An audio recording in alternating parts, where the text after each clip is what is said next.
बड़ी बहू बनी जिठानी। ये कहानी शुरू होती है सुषमा के घर से। सुषमा के बड़े बेटे की शादी हो चुकी थी और दूसरे बेटे की शादी प्रगति के साथ तय हो गई थी। अब घर में शादी का माहौल हो तो भीड़ भाड़ शोरगुल तो लगा ही रहता है। सगाई के फंक्शन में पहनने वाली साड़ी पसंद करवाने के लिए प्रगति सुषमा के कमरे में जाती है। कौन सी साड़ी अच्छी लग रही है मम्मी जी? कौन सी साड़ी पहनूं? अरे रुक जा बहू, जरा नई बहू को चढ़ाने के लिए गहने तो निकाल लेने दे मुझे, फिर देखती हूँ तेरी साड़ी। वैसे भी तू तो कुछ भी पहन ले अच्छी ही लगती है। ये तो डायमंड सेट लगता है मम्मी जी। आप सिमी को डायमंड सेट की ज्वेलरी दे रही हैं क्या? सिर्फ डायमंड नहीं है बहू, उसके ऊपर प्लेटिनम की भी कोटिंग है। वाह, ये भी सही है। यहाँ तो बहुत जोरों शोरों की तैयारियां चल रही है नई बहू को लाने की। कीजिए कीजिए मम्मी जी, अच्छे से तैयारियां कीजिए। चिड़ी हुई प्रगति अपने कमरे में जाती है, जहाँ जहाँ वो देखती है कि उसका पति पहले से ही किसी से बात कर रहा है। हाँ सिम्मी, दे तो दिया है सूट दिलवाने के लिए। बाकी काम भी हो रहा है। तू बता, तेरी शॉपिंग कैसी चल रही है?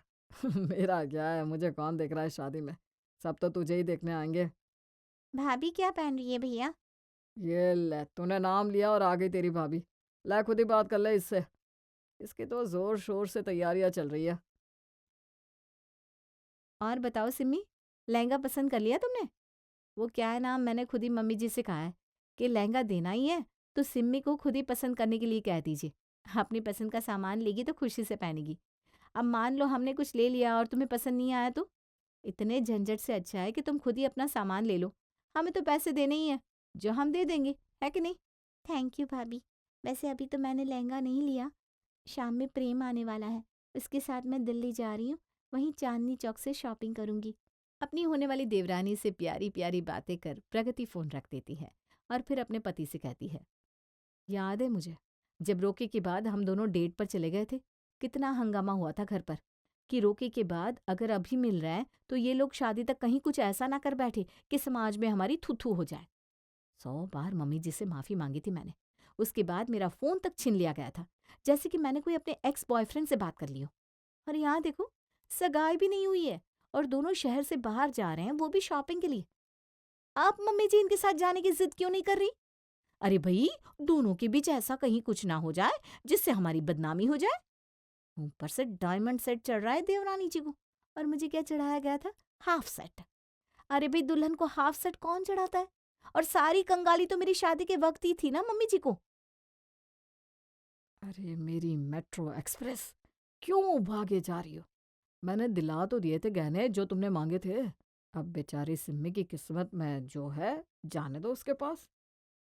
वो भी आई भी नहीं और बेचारी हो गई। चलो, ये भी अच्छा है। 3 वक्त घर में पसीना बहाकर किचन में खाना मैं बनाती हूँ, पर मैं अभी तक बेचारी नहीं हुई। घर वालों की यही हरकतें घर की बहू को जेठानी बनाती है और फिर जेठानी बुरी लगती है सबको। और इसी तरह कुढ़न में प्रगति के और 4 दिन निकल जाते हैं और आती है सगाई की शाम। सभी वेन्यू पर पहुंचते हैं, जहां अपनी देवरानी को एक फैंसी ब्राइडल गाउन में देखकर प्रगति के तो होश ही उड़ जाते हैं। अरे सुषमा जी, अब पर्स खोल भी दीजिए। बेटी आई है हमारी, नजर नहीं उतारने क्या इसकी? सुषमा आगे बढ़कर अपनी बहू के ऊपर से 500 की गड्डी वार कर वहां खड़े एक बच्चे को पकड़ा देती है। आज तो सुषमा बड़ी खुश दिख रही है, नहीं बेटा? सही बात है आंटी जी। वही तो मैं देख रही हूँ। कैसे ही 2-3 सालों के अंदर हमारे घर वालों की सोच इतनी बदल गई। पहले बताइए, सगाई साड़ी में ही होती थी, सर से पल्ला सरकना भी नहीं चाहिए। मैंने तो बस जरा डीप बैक का ब्लाउज सिलवा लिया था, उसमें मम्मी जी ने कितना कलेश किया। साड़ी पीछे से घुमा कर पहननी पड़ी मुझे कि जिससे पीठ का एक हिस्सा भी ना दिख जाए। और यहाँ देखिए, ऑफ स्लीव्स वाला गाउन और सामने से इतना डीप। मैं तो घर की बड़ी बहू थी, फिर भी मुझ पर शासन किया गया। सिम्मी के आगे तो उसके ससुर है, जेठ है, क्या फर्क पड़ता है? मॉडर्न जमाना है। होती है बहू, ये चीज तो होती है। घर में 2 बर्तन होते हैं तो आवाज तो आनी ही है। बर्तन खुद नहीं बजते आंटी जी, बर्तनों को जबरदस्ती पीट पीट कर बजाया जाता है। और कुछ बर्तनों को तो इतना पीटा जाता है कि उनमें छेद हो जाते हैं। खैर, आप खाने का मजा लीजिए। मेरी सगाई की तरह यहाँ आपको पूरी हर सब्जी नहीं मिलेगा। पक्की कैटरिंग करवाई है मम्मी जी ने। अब तो पैसे आ गए हैं, बहू के पैर अच्छे जो हैं। और इस तरह प्रगति के देवर की शादी का दिन आ ही जाता है। शादी की रात। बताओ, ये कोई बात हुई भला? मेरी शादी के वक्त तो मम्मी जी ने पहले ही बोल दिया था, मुहूर्त 10 बजे के पहले का निकालना, ताकि रात में लोगों की नींद खराब ना हो। और यहाँ देखो, घड़ी में 3-3 बज रहे हैं रात के, और अभी तक फेरे भी शुरू नहीं हुए। मैं जा रही हूँ सोने के लिए भाई।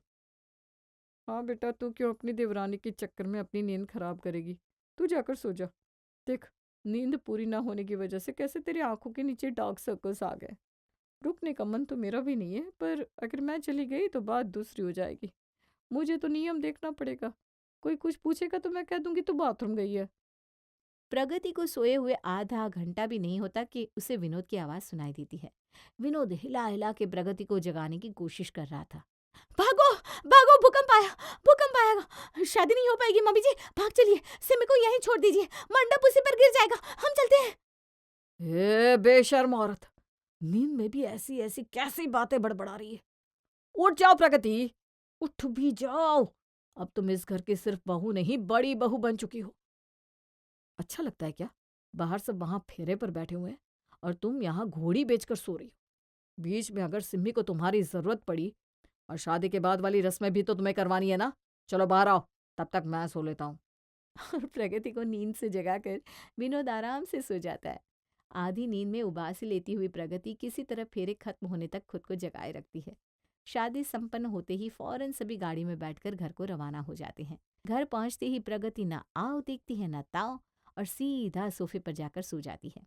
दरवाजे पर खड़ी दुल्हन आगे की रस्म होने का इंतजार कर रही थी। लगता है बहू बहुत थक गई है। नए जोड़े की आरती आप ही कर दीजिए सुषमा जी। अरे बड़ी बहू तो प्रगति है, ये आरती तो प्रगति को ही करनी बनती है। वही पापा जी, और फेरे पर तो मैं बैठी हुई थी, तो जिठानी जी कैसे थक गई? भैया जरा चेहरे पर पानी डालिए ना, जाग जाएंगी भाभी। और विनोद जरा भी देरी किए बिना चेहरे पर पानी डालकर अपनी बीवी को ऐसे उठा देता है मानो वो उसकी दुश्मन हो। कौन है? हम है बहू, तू सो गई थी इसलिए विनोद ने तेरे चेहरे पर पानी डालकर तुझे उठाया है। चल, अब आगे की रस्में कर ले। बेचारी दरवाजे पर खड़ी है। अच्छा, तो पापा जी को भी इन लोगों ने अपनी टीम में कर लिया। अच्छी बात है। रात को रस्में पूरी होते ही सब अपने अपने कमरों में जाकर सो जाते हैं। अगली सुबह नाइट सूट में सिम्मी अपने कमरे से बाहर आती है।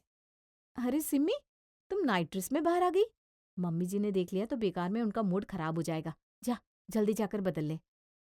अरे पहन लिया तो क्या दिक्कत है, इतनी गर्मी है। कोई बात नहीं सिमी, आ बैठ, चाय तैयार ही है। इस बारे में तो मेरे घर वालों ने पहले ही मम्मी जी से बात कर ली थी भाभी, आप फिक्र मत कीजिए। हमें तो कुछ और ही बताया गया था। लगता है टेबल के नीचे से मम्मी जी को अच्छी खासी मोटी रकम मिली है। तो कितने में बिकी मम्मी जी, बताओ तो। तभी सुषमा कमरे से बाहर आती है। जैसे कि तेरे वक्त बहुत कुछ मिल गया था मुझे। देवरानी आई नहीं कि जेठानी वाली हरकतें दिखानी शुरू कर दी तूने। पहली रसोई में क्या बना दूं मम्मी जी, फिर मुंह दिखाई भी तो होनी है। आप कमरे में चलकर साड़ी बता दीजिए मम्मी जी, मैं वही पहन लूंगी। अरे बहू कुछ भी बना दे, क्यों इतनी फिक्र कर रही है?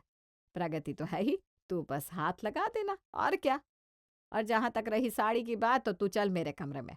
मेरी सास की चांदी के तारों से काम की हुई साड़ी है मेरे पास, वो निकाल कर देती हूँ तुम्हें, आज वही पहनना। सिम्मी सास के पीछे पीछे कमरे में चली जाती है।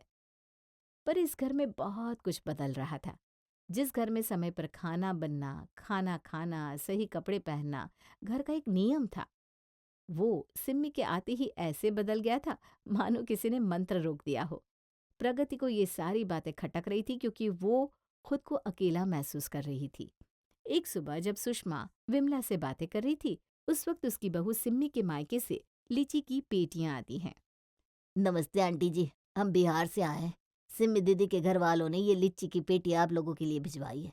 वो क्या है ना, मुजफ्फरपुर की लीचियाँ हैं, वर्ल्ड फेमस है, तो सोचा वर्ल्ड तक पहुंचाने के पहले आपके घर पहुंचा दे।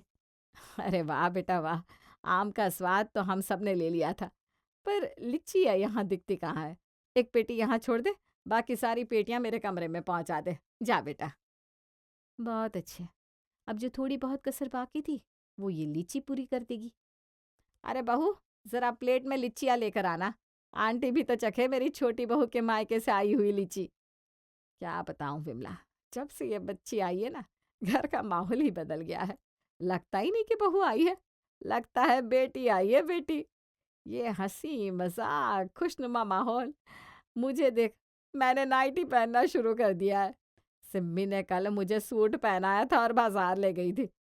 कह रही थी, मम्मी जी अब आप ऐसे ही सज धज कर रहेंगी। कुछ बच्चियों का भाग्य ही इतना अच्छा होता है, जहाँ जाती है सब कुछ अच्छा हो जाता है।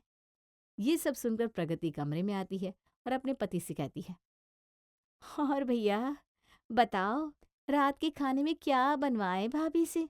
अरे मैं तुम्हारा भैया कब से हो गया? सोच समझ कर बोला करो प्रगति। नहीं नहीं नहीं नहीं, वो 2 दिन से तुम्हारी प्यारी सिम्मी अपने मायके गई हुई है ना, तो तुम्हारा तो मुंह सूख गया है। तो मैंने सोचा तुम्हें जरा भैया भैया बोलकर तुम्हारे कानों को खुश कर दूं। अरे मेरी मेट्रो क्या हो गया है? क्यों आग बबूला हुई पड़ी हो? बाहर लीची की पेटी आई है सिमी के घर से, और उसकी खुशी में मम्मी जी ऐसी बावली हुई जा रही है भाई, जैसे कि हम तो यहाँ नमक फाँक रहे थे। पिछले महीने मेरे मायके से जो आम की पेटी आई थी तो सबने ऐसा मुंह बना लिया था कि भाई ये आम नहीं बम आए हो। जो आम खाए मैंने ही खाए, किसी ने छुआ भी नहीं, सड़ गए सारे। और यहाँ लीची आती ही सीधा कमरे में। वाह वाह वाह वाह मम्मी जी, कल आने दीजिए सिम्मी को। अब अगर ये बड़ी बहू जेठानी नहीं बनी तो मेरा नाम भी प्रगति नहीं। अगली सुबह 5 बजे सिम्मी स्टेशन पर पहुंचती है। उसे लेने के लिए उसके जेठ जी, उसका पति, उसके ससुर जी तीनों स्टेशन पहुंचते हैं। और घर पर सुषमा तो सिम्मी के आने का ऐसे इंतजार कर रही थी मानो वो किसी वनवास से लौट रही है। अपने कमरे से छुपकर प्रगति ये सब देख रही थी। और जैसे ही सिम्मी घर पहुंचती है, अपनी चद्दर के अंदर एक हॉट पैक रखकर प्रगति आराम से सो जाती है। हम आ गए बहू, जरा चाय लगाना। प्रमोद प्रगति को आवाज लगाता है पर अंदर से कोई आवाज नहीं। 8 बज गए बहू, उठ भी जा, इससे ना बिस्तर ही नहीं छूटता। तभी अंदर से कराहने की आवाज आती है और ये सुनते ही सब फौरन अंदर आते हैं। कराहती आवाज में प्रगति कहती है, कल का दूध फ्रिज के नीचे वाले हिस्से में रखा हुआ है, ऊपर में फ्रेश दूध है, पहले नीचे वाला दूध ही यूज करना। मेरा सर। क्या हो गया भाभी, आपके सर को तबीयत ठीक नहीं है क्या? डिस्प्रिन ला दो। मुझे बहुत तेज बुखार है देवर जी, कम से कम 5-6 दिन का तो आराम चाहिए मेरे शरीर को। पहले तो मैं चैन से बीमार भी नहीं पड़ सकती थी, पर अब सिम्मी आ गई है ना, मुझे पता है वो सब संभाल लेगी। झाड़ू हॉल में सोफे के नीचे रखा हुआ है, उसी से झाड़ू मारना सिम्मी। दूसरे वाले झाड़ू से फांस बाहर आ रहे, घर और गंदा हो जाएगा। मैं सफाई करूं? हाँ बेटा, आपको ही करनी है, अब प्रगति की तबीयत खराब है, तुम ये सब संभाल लोगी ना बेटा। यहाँ सिम्मी की वाट लग जाती है। वो सिम्मी जो दिन भर सज सवर कर सभी के साथ हंसी मजाक कर लेती थी, आज उसे सांस लेने की भी फुर्सत नहीं मिलती। हे भगवान, ये मम्मी जी ने सुबह से क्या लगा रखा है? झाड़ू पोछा बर्तन और अब नाश्ता, ऊपर से भाभी बीमार हो गई है सो अलग। तभी कमरे से प्रगति सिम्मी को आवाज लगाती है, मेरे लिए पोहा बना देना सिम्मी, पराठे भारी हो जाएंगे। ये लो, ये बाकी था, अब सबके लिए पराठे अलग बनाओ, भाभी के लिए पोहा अलग। तभी विमला सुषमा से मिलने आती है। अरे सिम्मी बहू, विमला आंटी आई है, चाय नाश्ता तो लगा। बताओ, अब आंटी के लिए भी चाय बनाओ। इंसान हूँ या मशीन हूँ, कोई हाथ भी नहीं हिलाना चाहता। वो सिम्मी जो हर बार हंसते खिलखिलाते विमला से बात करती थी, इसकी गॉसिप का पार्ट बनती थी, थक जाने के कारण विमला से एक शब्द भी कहे बिना नाश्ता टेबल पर रखकर सीधा रसोई में चली जाती है। बहू को क्या हो गया, ऐसे मुंह घुमा कर चली गई? देख लिया सुषमा, 2 दिन ही नई बहुएं अच्छी बनकर रहती हैं, उसके बाद सबका वही हाल है। अरे मेरी बड़ी बहू इस मामले में बहुत सही है विमला, पहले दिन से जैसी आई थी अभी तक वैसी है, कम से कम रूप तो नहीं बदला बेचारी ने। इसी तरह दिन भर सारा काम करके सिम्मी बैठती है कि एक एक करके उसके भैया यानी कि विनोद, फिर प्रेम और प्रमोद घर आना शुरू हो जाते हैं। आ गया मैं, सिम्मी बड़ी भूख लगी है, जल्दी जल्दी खाना लगाओ। विनोद की आवाज सुनकर भी सिम्मी सोफे पर ही बैठी रहती है। कुछ कहा क्या भैया आपने? अरे भैया ने खाना लगाने बोला है सिमी, और ये कैसा हाल बना रखा है तुमने खुद का। सिमी एक बार तो देखकर मैं तुम्हें पहचान ही नहीं पाया, जरा कंघी तो कर लेती। भागती भागती तो नहा कर आई थी, उसके बाद वक्त का हमें लाके कंघी करूं? ये करो, वो करो, वो करो, ये करो। तुम्हें तो बस बोलना है। बोल दिया तुमने। अरे एक दिन काम क्या कर लिया तुमने? मीठी बोलने वाली कोयल आज काऊ काऊ करने लगी। तुम तो आज काम कर रही हो, भाभी तो रोज करती थी। भाभी की दुर्दशा तो कभी ऐसी नहीं हुई। ये बात तो है, प्रगति कहती नहीं है पर काम बहुत करती थी बेचारी। तभी तो उसके बीमार पड़ते ही पूरे का पूरा घर अस्त व्यस्त हो गया। एक ही दिन में यहाँ सब मेरे खिलाफ हो गए। लग ही नहीं रहा कि ये मेरा वही ससुराल है। मैं मायके जाकर क्या लौटी, मेरा तो ससुराल भी बदल गया। ये सुनते ही प्रगति कमरे से बाहर आती है। तुम सबकी प्यारी इसलिए बन रही थी सिम्मी, क्योंकि घर का सारा काम मैं कर रही थी। सज धज कर सवर कर बैठ कर सबसे मीठा मीठा बोलने वाली बहू किसे ना अच्छी लगती। सारा दिन काम करने के कारण मैं जरा चिड़ी रहती थी और दिन में फ्रेश रहने के कारण तुम अच्छे से सबसे बात करती थी। आज जैसे ही तुमने मेरा किरदार निभाया तो इस घर में जैसी ट्रीटमेंट मुझे मिलती थी वैसे ही तुम्हें मिलने लग गई। वो प्रगति जो आज तक अच्छी बहू नहीं थी, 2 मिनट में अच्छी बहू बन गई। और ये सिर्फ तुम्हारे समझने के लिए नहीं कह रही हूँ, ये तो हमारे घर में सबको समझना चाहिए कि जो बहू काम करे अगर उसकी कदर नहीं की जाएगी तो सिम्मी की हालत है वो आप सबकी हो जाएगी। मैंने आप लोगों से कुछ नहीं मांगा, बस थोड़ा सा प्यार मांगा था। पर तुम्हारे आते ही मम्मी ने हम दोनों में इतना भेदभाव शुरू कर दिया कि मैं समझ गई अब मैं इस घर की बहू बनकर रही तो मेरी कदर नहीं होने वाली। इसीलिए मैंने जिठानी बनना शुरू कर दिया। नहीं नहीं भाभी, आप इस घर की बहू ही रहिए। अगर आप जिठानी बन गई तो हम सबको दिक्कत हो जाएगी। और सभी प्रगति की इम्पोर्टेंस समझ जाते हैं और उसमें और सिम्मी में भेदभाव करना छोड़ देते हैं।